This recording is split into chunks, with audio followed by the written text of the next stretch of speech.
You're listening to 17 Carat K-Pop, the podcast that's a little bit of everything with a K-pop twist. From pop culture critiques to the history of K-pop to interviews with people in the K-pop industry and K-pop artists themselves, to concert and album reviews, to a deep dive into the discographies of different K-pop artists, to K-pop news updates, to stories about the music industry more broadly. This show tries to cover everything about K-pop and K-pop as it applies to the larger music and concert scenes. Visit 17caratkpop.weebly.com for more information about the show. That's 17caratkpop.weebly.com. Hello everybody and welcome back to 17 Carat K-Pop. Today, lots of great news for Carats to talk about, as well as, of course, other headlines about a bunch of other K-pop artists. Let's dive right into it by talking about the solo releases from members of 17. The 8 has released his new single and music video, Side by Side, and I really love this for so many reasons. Both objectively and subjectively mixed together, it's a really smart idea for him to mix this new for him, fresh and fun vibe with a classic 17 vibe. It has this super cute and retro vibe to it, from his outfit to the ending credits and the very sitcom-esque graphics of it all. It's very much in the same vein as the Home Run video aesthetics, but he mixed that flair, that retro flair, that cuteness from the Home Run video, a newer 17 comeback, with the same themes discussed in an early Day 17 song. Years ago, they released songs like Monse and Very Nice, and all these songs about the goody two-shoes boy trying to impress a girl and him not sure how to reveal he's got a crush on her, but not being pushy, but still super just clean cut. It's just super cute and wholesome. And so he took that cuteness in the lyrics and the theme of the song from old 17 content, and he mixed it with the aesthetics of newer 17 releases, which I thought was a really cool blend. But of course it also has just a classic The 8 twist to it with his dancing and his style and everything. Also gotta love the cameos from his fellow 17 members. Some interesting lyrics. I'm lost for words when I'm before you. I want to hold hands with you, but I don't know what to do. Your cryptic glances, 2 question marks that widen when I look into them. Interesting comparison to your pupils are like question marks. Then he talks about tug of war with no referee. That's basically how it feels in this relationship. A lot of lyrics that harken back again to the analogies and comments made in early Day 17 releases.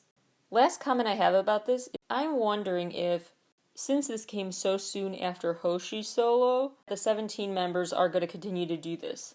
Will every few weeks now for the rest of the year, we'll get a new solo project from a 17 member? Maybe less frequent than that, but I wonder if this is the start of more solo projects from them. More chances for them to explore their creative, independent visions. And I'm not worried about a 17 breakup, that's not what I'm saying, because sometimes that's what happens when K-pop stars do more and more solo stuff. People worry it's nearing the end of an era for them as a band member, but I think 17 members will try to have it both ways, because there are rumors that 17's next full album will be out in November. Given the timing of An Ode, their last full-length album that came out in the last quarter of the year as well, I would not be surprised if they had another Q4 album release this year. So I definitely believe that theory. I think it'll come in November, and I also predict that if more and more solo releases come from 17, Vernon is next for a new solo track. And then maybe we can get the timing to work so that if we had Hoshi and then the 8 in April, then we have Vernon in May, and then someone in June, and then Joshua has a solo saved for my birthday month, July. Just throwing that possibility / request for my bias out there. Anyway, a new update I want to share about Hoshi's mixtape Spider, which I don't think I've reacted to on the show yet. That I really love because it is so interesting and unique. He compares the feeling of being stuck in a spider's web to feeling like the prey in any type of relationship, really.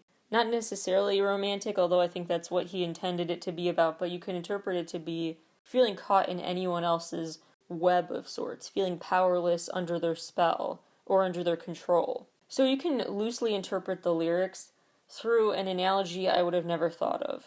Plus, it makes for some really interesting choreography where Hoshi just shows off his flexibility as this spider, and any live production of Charlotte's Web ever made is so shook. I bring up Hoshi's mixtape here too, mostly because I want to share an interesting new study I read from this group at MIT that combined their data sonification efforts with spiders. In layman's terms, that means they found a way to basically do visualization but for audio, to bring to life in a way that humans can understand the noises spiders make and the music that they make, which they actually make a lot because spiders are basically blind. So the way they navigate the world is through vibrations. They communicate everything from saying hello, I guess, to mating with someone. Whatever desires they have, they communicate through vibrations, which got one of these scientists to start thinking, what if we then compared and actually used science to analyze threads of the web with the strings on an instrument? I won't get into the specifics here about the data collection and everything, but if you want to get into that analysis, all the details I will include on my weekly newsletter. So go to my site for that. But the big takeaway they got was that things other than humans do understand the world in a musical way and can. I found it is really interesting how spiders really do basically make music all the time. And we don't really think of it that way at all, but they do. There are just certain languages that animals have that humans don't hear or understand. It's really interesting. Maybe it will help you get over a fear of spiders, or at the very least appreciate them more. They add some interesting sounds to our world for sure. The future plans of this group is actually to find a way to take what they've learned and essentially make a blueprint to reverse engineer this technology and then communicate with spiders instead of waiting for spiders to communicate with us. They want to find a way to initiate the conversation with them. So they're basically going to try to recreate the sounds that the spider webs they deduce have created, and by recreating this formula they've devised with artificial intelligence, then they want to see if actual physical spiders respond to their recreation. And if they do, that indicates that they are really onto something here. If they don't, that might just indicate that we should stop trying to make friends with the spiders, but that's a whole other debate / bad movie plot we can talk about another day. So anyway, interesting new context that will hopefully help you appreciate more Hoshi deciding to theme a comeback around a very often despised insect. We've talked about 17's big plans for the rest of the year. Now let's get excited for SHINee's and BTS's plans for the year. These are not rumors, but what SHINee has officially confirmed. Minho is about to go off to film a drama, while Onew stars in a musical, and Taemin makes a solo comeback, followed by / corresponding to the timing of a Beyond Live show of his own May 2nd, which he said he's almost finalized the set list for. So Taemin's working on a solo show, Minho's filming a drama, Onew's filming a musical, and in the near future we can expect a fan event / SHINee anniversary celebration. Then in July, they jokingly said it's for Taemin's birthday month, but I'm going to take it a step further and say it's also for my birthday month. Key has his new solo album coming in July. Then Onew has a solo album coming in September. So if anyone tells you that being a fan of SHINee has gotten boring, direct them to all of these updates, please. Lots in store for BTS fans as usual, of course, but even more so than usual now. The big rumors that I believe about them are that, as of recording time, not confirmed, but I strongly believe, they will come back with a new album in late May, they will have a song deemed the next Dynamite, the next song of the summer, and they will cover the USA edition of Rolling Stone in June. All my predictions not verified yet. But what is verified is another virtual Bang Bang Con this year, through VLive and YouTube as usual on the Bangtan TV channel. This year it is April 17th, 3 p.m. Korean time, which is 1 a.m. Chicago time / Central time.